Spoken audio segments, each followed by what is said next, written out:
Introducción a la cuestión de la psicosis. Comienza este año la cuestión de la psicosis. Digo la cuestión porque no puede hablarse de entrada del tratamiento de la psicosis, como en un principio les comunicó una primera nota, y todavía menos del tratamiento de la psicosis en Freud, pues nunca habló de ello, salvo de manera totalmente alusiva. Partiremos de la doctrina freudiana para apreciar lo que aporta en esta materia, pero no dejaremos de introducir las nociones que hemos elaborado en el curso de años anteriores y de tratar los problemas que la psicosis plantean hoy. Problemas clínicos y nosográficos en primer término, a propósito de los cuales me pareció que todo el beneficio que el análisis puede producir no había sido obtenido. Problemas de tratamiento también, sobre los que deberá desembocar nuestro trabajo de este año. Es nuestro punto de mira.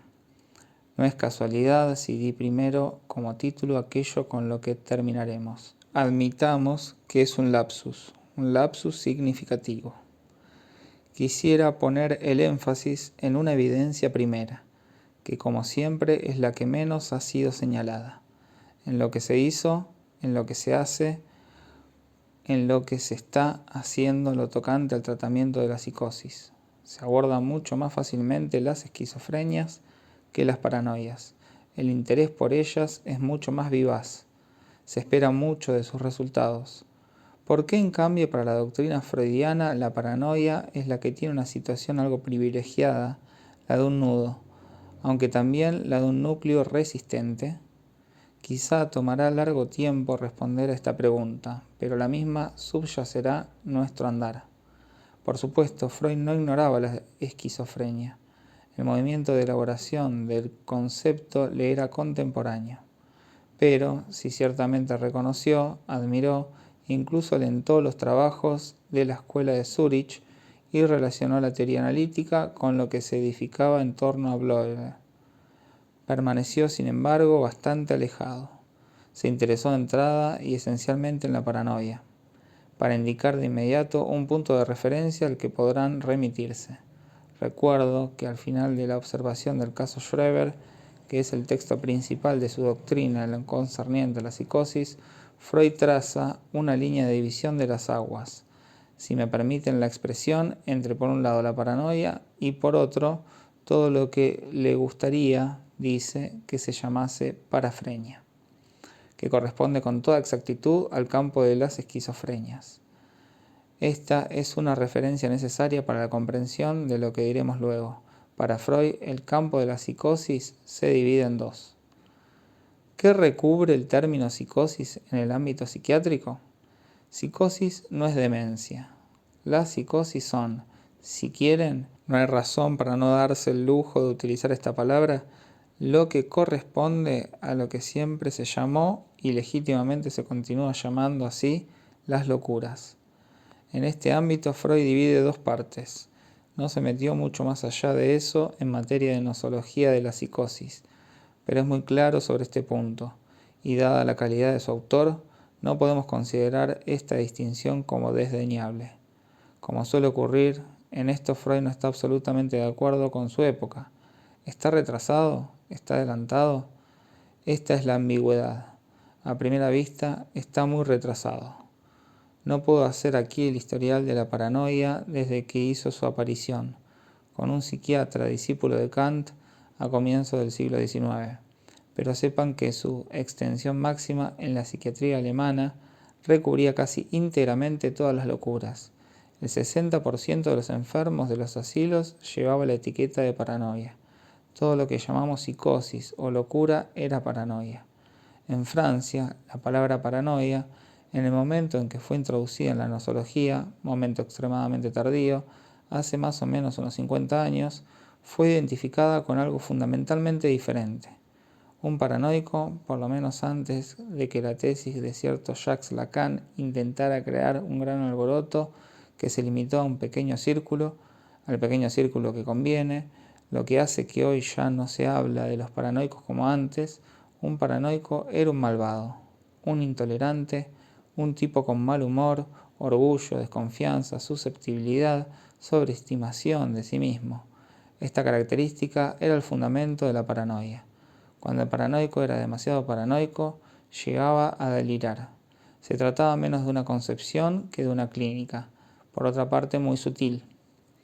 En esas más o menos andábamos en Francia, y no fuerzo nada. Luego de la difusión de la obra de Genil Perrin sobre la constitución paranoica, que había hecho prevalecer la noción caracterológica de la anomalía de la personalidad, constituida esencialmente por lo que puede muy bien calificarse, el estilo del libro lleva la marca de esa inspiración de estructura perversa del carácter. Como todo perverso, podía ocurrir que el paranoico pasara los límites y cayese en esa horrenda locura, exageración desmesurada de los rasgos de su enojoso carácter. Esta perspectiva puede ser designada como psicológica, psicologizante o incluso psicogenética. Todas las referencias formales a una base orgánica, al temperamento, por ejemplo, nada le cambian. Era verdaderamente una génesis psicológica. Algo se define y se aprecia en cierto plano y su desarrollo se desprende de ello de manera continua, con una coherencia autónoma que se basta en su propio campo. Por ello, se trataba en suma de psicología, pese al repudio de este punto de vista que se encuentra en la pluma del autor. Intenté promover otro punto de vista en mi tesis.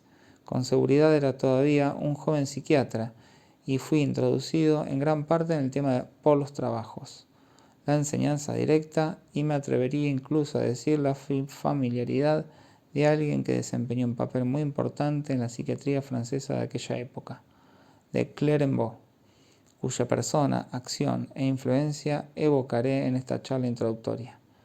Para aquellos de ustedes que tienen un conocimiento aproximativo o de oídas de su obra, debe haber algunos, de Clérambault, pasa por haber sido feroz defensor de una concepción organicista extrema. Este era seguramente el propósito explícito de muchas de sus exposiciones teóricas. No creo, empero, que a partir de ahí se pueda tener una justa perspectiva, no sólo de la influencia que efectivamente pudo tener su persona y su enseñanza, sino también del verdadero alcance de sus descubrimientos. Es una obra que, independientemente de sus objetivos teóricos, tiene un valor clínico concreto. Es considerable el número de síndromes clínicos delimitados por Clérambault de manera completamente original, y que están integrados desde entonces al patrimonio de la experiencia psiquiátrica. Aportó cosas preciosas nunca vistas antes y nunca retomadas después. Habló de sus estudios de la psicosis determinadas por tóxicos.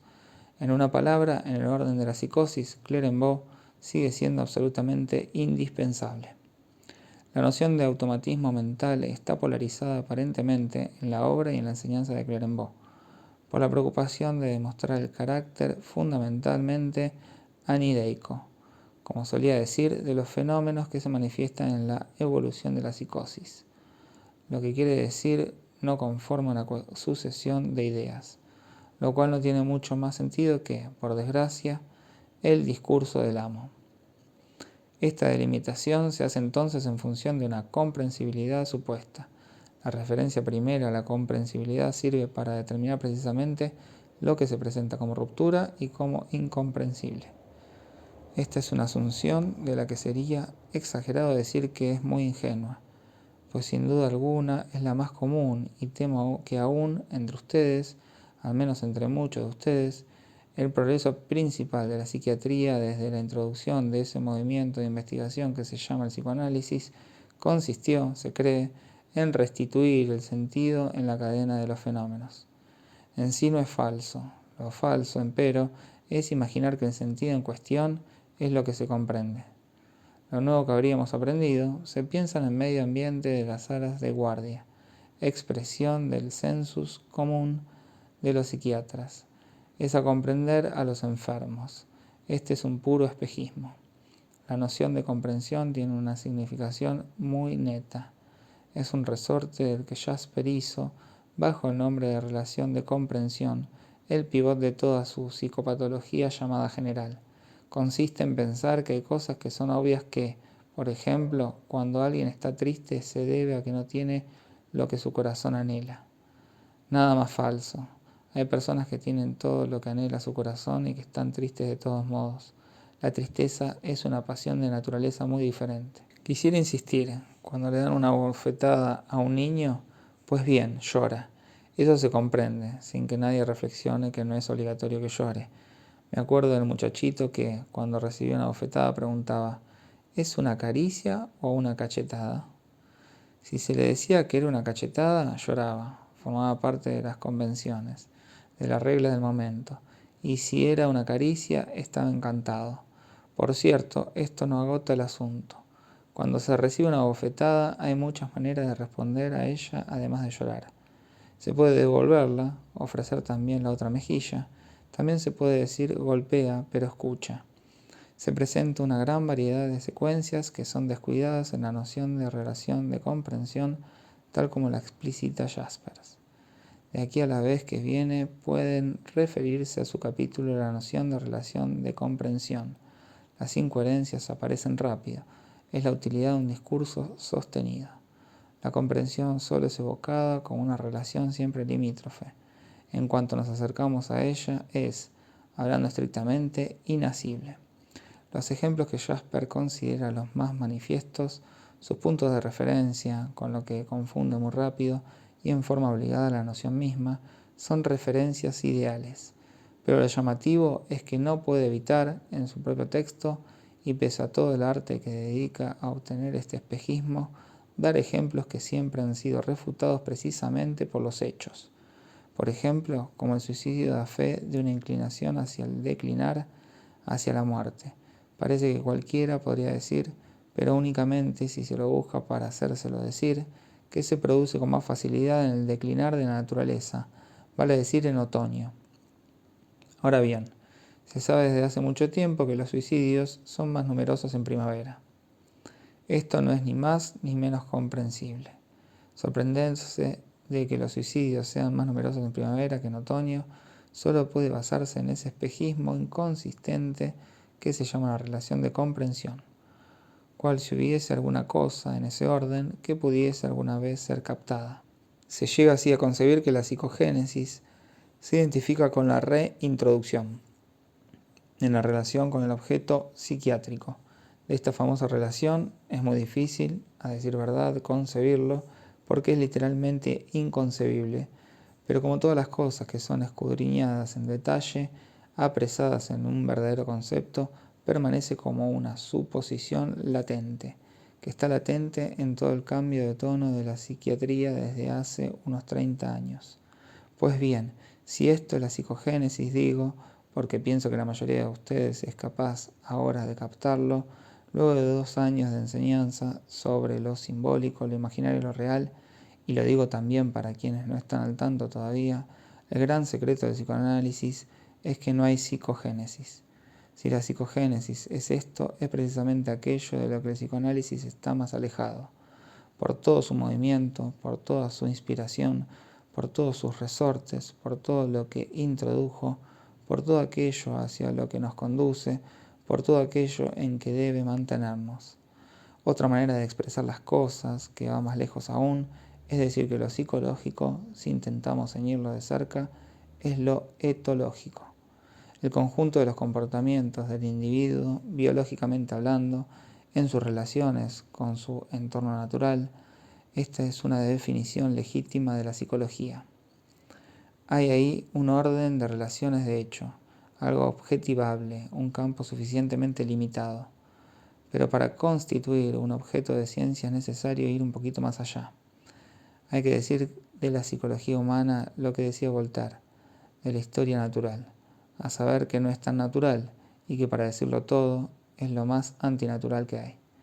Todo lo que en el comportamiento humano es del orden psicológico está sometido a anomalías tan profundas, presenta en todo momento paradojas tan evidentes, que se plantea el problema de saber qué hay que introducir para dar pie con bola.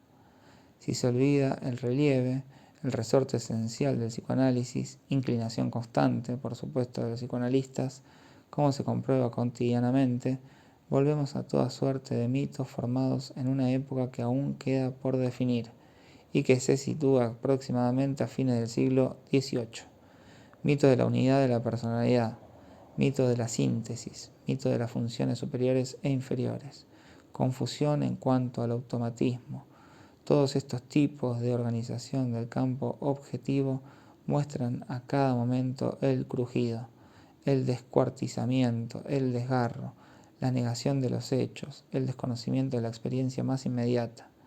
Dicho esto, no nos engañemos.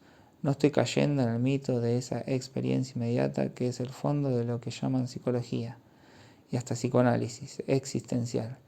La experiencia inmediata no tiene más privilegio que en cualquier otra ciencia para detenernos, cautivarnos. No es para nada la medida de la elaboración a la que a fin de cuentas debemos llegar.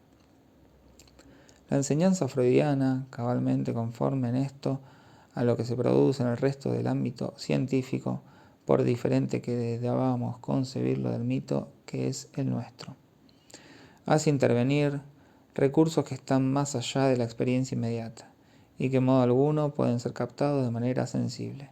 Allí, como en física, no es el color lo que retenemos, en su carácter sentido y diferenciado por la experiencia directa, es algo que está detrás y que lo condiciona.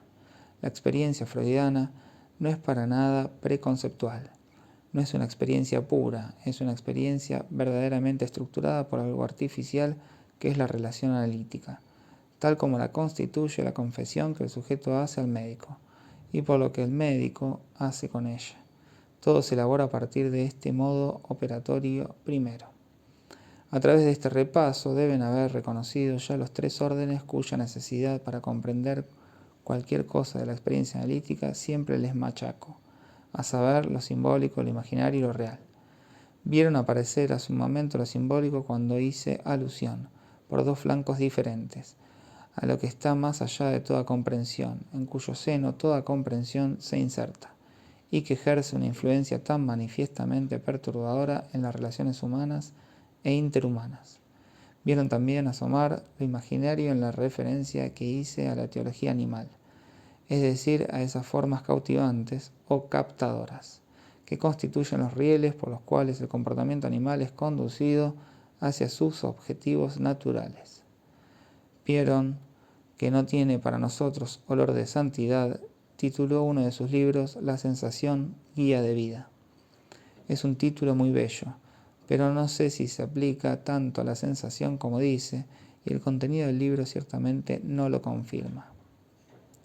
Lo exacto en esta perspectiva es que lo imaginario es sin duda guía de vida para todo el campo animal.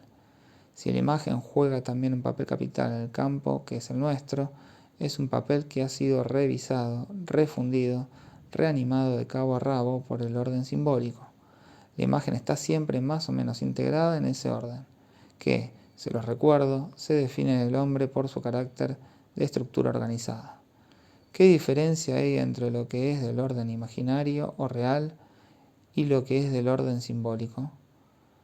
En el orden imaginario o real siempre hay un más y un menos, un umbral, un margen, una continuidad.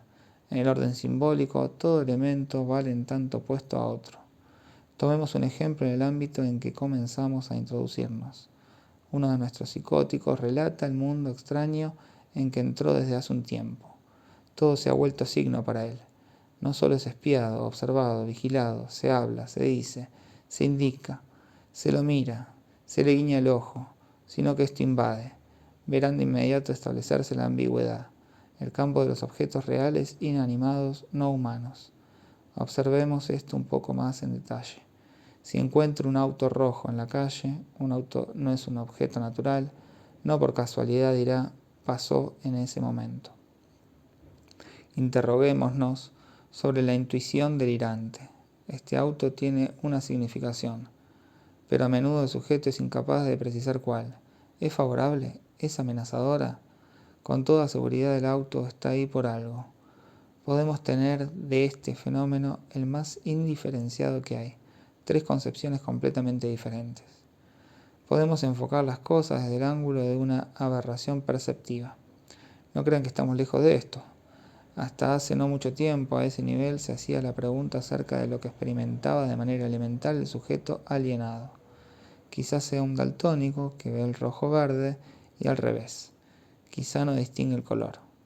Podemos enfocar el encuentro con el auto rojo en el registro de lo que sucede cuando el petirrojo, encontrando a su congénere, le exhibe la pechera que le da su nombre.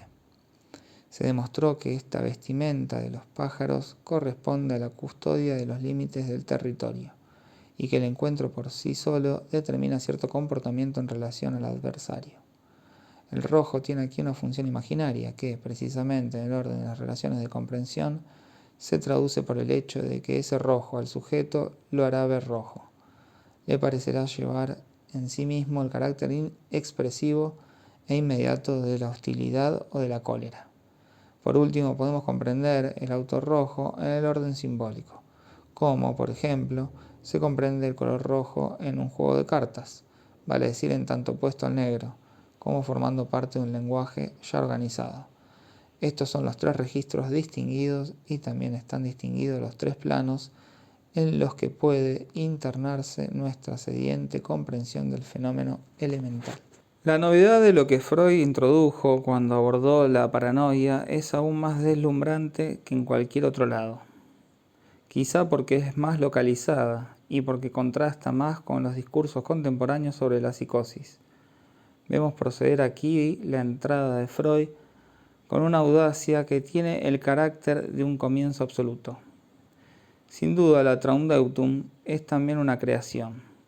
Por más que se diga que otros ya se habían interesado por el sentido del sueño, dicho interés no tenía absolutamente nada que ver con el trabajo de pionero que se lleva a cabo ante nuestros ojos. Este no culmina únicamente en la fórmula de que el sueño dice algo, porque lo único que le interesa a Freud es la elaboración a través de la cual lo dice. Lo dice del mismo modo en que se habla. Esto nunca se había visto. Se había podido percibir que el sueño tenía un sentido, que podía leerse algo en él, pero jamás que el sueño habla. Pero admitamos que el abordaje del sueño por Freud haya podido estar preparado por las prácticas inocentes que precedieron su tentativa. En cambio, nada hubo comparable a la manera en que procede con Schreber. ¿Qué hace?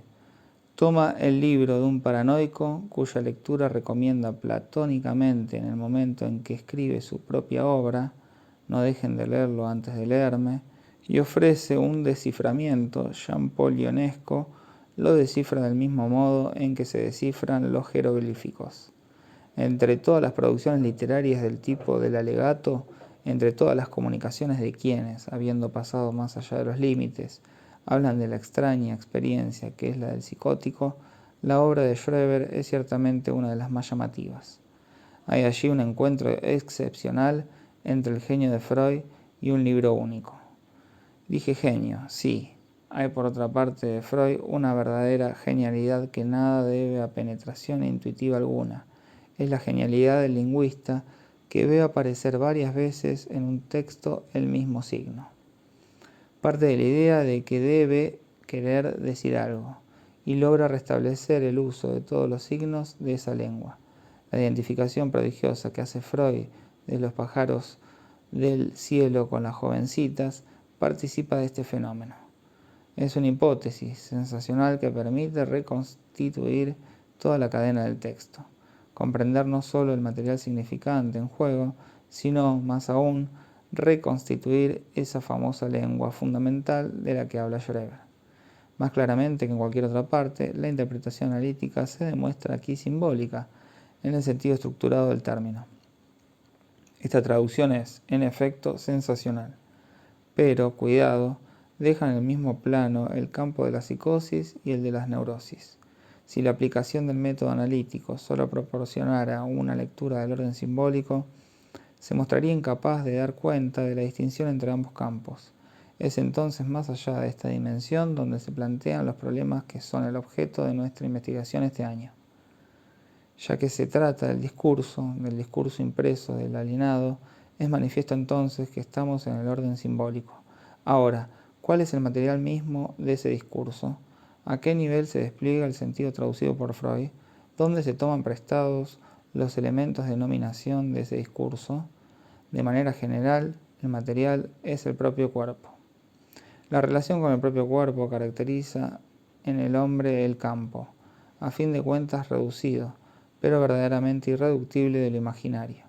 Si algo corresponde del hombre a la función imaginaria tal como ella opera en el animal, es todo lo que lo relaciona de modo electivo, pero siempre muy difícil de asir, con la forma general de su cuerpo, donde tal o cual punto es llamado zona erógena.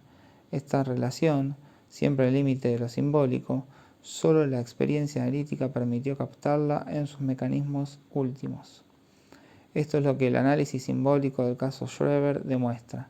Es tan solo a través de la puerta de entrada de lo simbólico como se llega a penetrarlo. Las preguntas que se formulan cubren exactamente el recorrido de las categorías eficaces de nuestro campo operatorio. Es clásico decir que en la psicosis el inconsciente está en la superficie, es consciente. Por ello incluso no parece producir mucho efecto el que esté articulado.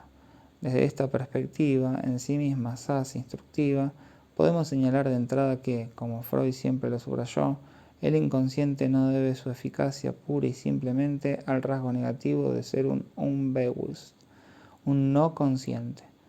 Traduciendo a Freud decimos, el inconsciente es un lenguaje. Que esté articulado no implica, empero, que esté reconocido. La prueba es que todo sucede como si Freud tradujese una lengua extranjera y hasta la reconstituyera mediante entrecruzamientos. El sujeto está sencillamente, respecto a su lenguaje, en la misma relación que Freud. Si es que alguien puede hablar una lengua que ignora por completo, diremos que el sujeto psicótico ignora la lengua que habla. ¿Es satisfactoria esta metáfora? Ciertamente no.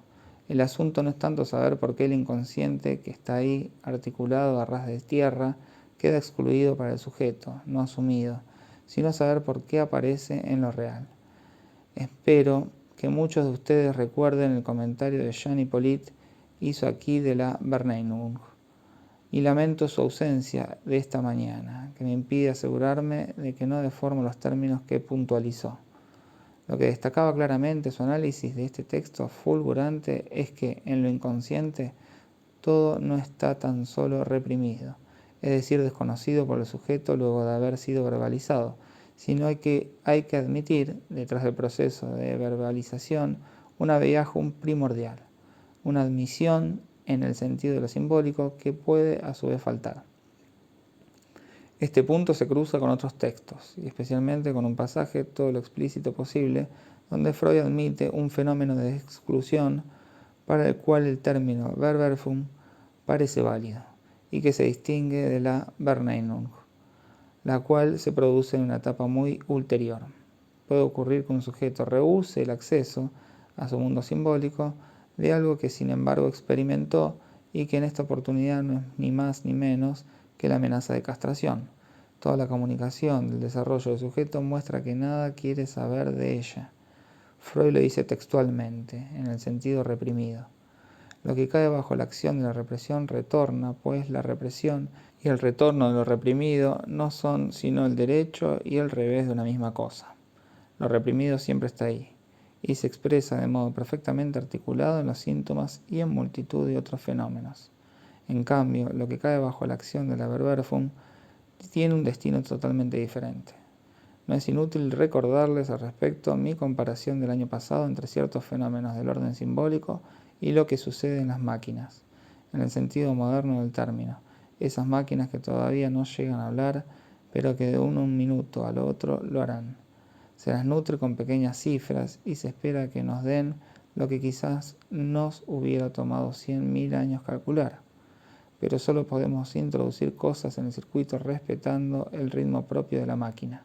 Si no, caen en el vacío, no pueden entrar. Podemos retomar la imagen, solo que además todo lo reusado en el orden simbólico, en el sentido de la Verwerfung, reaparece en lo real. El texto de Freud carece de ambigüedad en este punto. Se trata, como saben, del hombre de los lobos, quien no deja de dar fe de tendencias y propiedades psicóticas, como lo demuestra la breve paranoia que hará entre el final del tratamiento de Freud y el momento en que es retornado a nivel de la observación. Pues bien, que haya rechazado todo acceso a la castración, aparente sin embargo en su conducta, al registro de la función simbólica, que toda asunción de la castración por un yo G se haya vuelto imposible para él. Tiene un vínculo muy estrecho con el hecho de haber tenido en la infancia una breve alucinación de la cual refiere detalles muy precisos. La escena es la siguiente. Jugando con su cuchillo, se había cortado el dedo, pero solo se sostenía por un pedacito de piel. El sujeto relata este episodio en un estilo que está calcado sobre lo vivido. Parece que toda localización temporal hubiese desaparecido. Luego se sentó en un banco junto a su nodriza, quien es precisamente la confidente de sus primeras experiencias, y no se atrevió a decírselo. Cuán significativa es esta suspensión de toda posibilidad de hablar, y justamente a la persona a la que le contaba todo, y especialmente cosas de este orden. Hay aquí un abismo, una picada temporal, un corte de la experiencia, después de la cual resulta que no tiene nada. Todo terminó, no hablemos más de ello.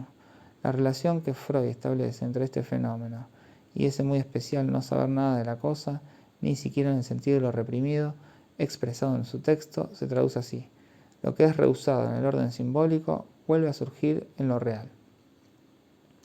Hay una estrecha relación entre, por un lado, la denegación y la reaparición en el orden puramente intelectual de lo que no está integrado por el sujeto, y por otro lado, la verberfum y la alucinación, vale decir la reaparición en lo real de lo rehusado por el sujeto. Hay ahí una gama, un abanico de relaciones. ¿Qué está en juego en un fenómeno alucinatorio? Ese fenómeno tiene su fuente en lo que provisoriamente llamaremos la historia del sujeto en lo simbólico. No sé si mantendré siempre esta conjunción de términos, ya que toda historia por definición es simbólica, pero conservemos por el momento la fórmula. La distinción esencial es esta. El origen de lo reprimido neurótico no se sitúa en el mismo nivel de la historia en lo simbólico que lo reprimido en juego en la psicosis, aun cuando hay entre los contenidos una muy estrecha relación. Esta distinción introduce por sí sola una clave que permite formular el problema de modo mucho más sencillo de lo que se ha hecho hasta ahora.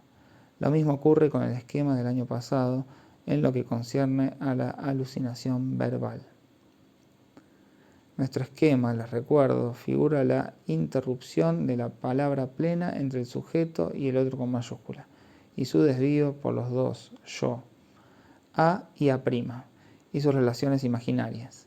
Aquí está indicada una triplicidad en el sujeto, la cual recubre el hecho de que el yo del sujeto es quien normalmente le habla a otro, y le habla del sujeto S mayúscula, en tercera persona. Aristóteles hacía notar que no hay que decir que el hombre piensa, sino que piensa con su alma. De igual manera, digo que el sujeto se habla con su yo. Solo que en el sujeto normal, hablarse con su yo nunca es plenamente explicitable. Su relación con el yo es fundamentalmente ambigua. Toda asunción del yo es revocable. En el sujeto psicótico, en cambio, ciertos fenómenos elementales, y especialmente la alucinación, que es su forma más característica, nos muestran al sujeto totalmente identificado a su yo, con el que habla, o al yo totalmente asumido bajo el modo instrumental. Él habla de él, el sujeto, el S mayúscula, en los dos sentidos equívocos del término, la inicial S y el es alemán. Esto es realmente lo que se presenta en el fenómeno de la alucinación verbal, en el momento en que aparece en lo real, es decir, acompañado de ese sentimiento de realidad que es la característica fundamental del fenómeno elemental. El sujeto literalmente habla con su yo, y es como si un tercero, su doble, hablase y comentase su actividad. A esto nos llevará este año nuestra tentativa de situar en relación a los tres registros de lo simbólico, lo imaginario y lo real, las diversas formas de la psicosis. Nos permitirá precisar en sus mecanismos últimos la función que debe darse al yo en la cura. En el límite se atisba la cuestión de la relación de objeto. El manejo actual de la relación de objeto en el marco de una relación analítica concebida como dual está fundado en el desconocimiento de la autonomía del orden simbólico, que acarrea automáticamente una confusión del plano imaginario y del plano real. La relación simbólica no por ello queda eliminada, porque se sigue hablando e incluso no se hace otra cosa, pero el resultado de este desconocimiento es que lo que en el sujeto pide ser reconocido en el plano propio del intercambio simbólico auténtico, que no es fácil de alcanzar ya que es constantemente interferido, es reemplazado por un reconocimiento del imaginario, del fantasma. Autentificar así todo lo que es del orden de lo imaginario en el sujeto es, hablando estrictamente, hacer del análisis la antecámara de la locura. y debe admitirnos que esto nos lleve a una alienación más profunda. Sin duda este hecho indica suficientemente que, para ser loco, es necesaria alguna predisposición, sino alguna condición. En Viena, un muchacho encantador al que intentaba explicarle algunas cositas, me preguntaba si yo creía que las psicosis eran orgánicas o no. Le dije que ese asunto estaba completamente caduco, que hacía mucho tiempo que yo no hacía diferencias entre la psicología y la fisiología, y que con toda seguridad no se vuelve loco quien quiere, como yo lo había escrito en la pared de mi sala de guardia en una vieja época, un poco arcaica. Pero no deja de ser cierto que debemos atribuir a cierto modo de manejar la relación analítica, que consiste en autentificar lo imaginario, en sustituir el reconocimiento en el plano imaginario, el desencadenamiento bastante rápido de un delirio más o menos persistente y a veces definitivo en casos harto conocidos. Es bien conocido el hecho de que un análisis puede desencadenar desde sus primeros momentos psicosis, pero nadie ha explicado nunca por qué. Evidentemente está en función de las disposiciones de la relación de objeto. Creo no haber podido hoy hacer otra cosa más que introducirlos al interés de lo que vamos a estudiar. Es útil ocuparse de la paranoia, por ingrato y árido que pueda ser para nosotros. Atañe a la purificación, elaboración y ejercitación de las nociones freudianas, y por lo mismo atañe a nuestra formación para el análisis. Espero haberles hecho sentir cómo esta elaboración nocional puede tener la incidencia más directa sobre la forma en que pensaremos o en que evitaremos pensar lo que es o lo que debe ser nuestra experiencia de cada día.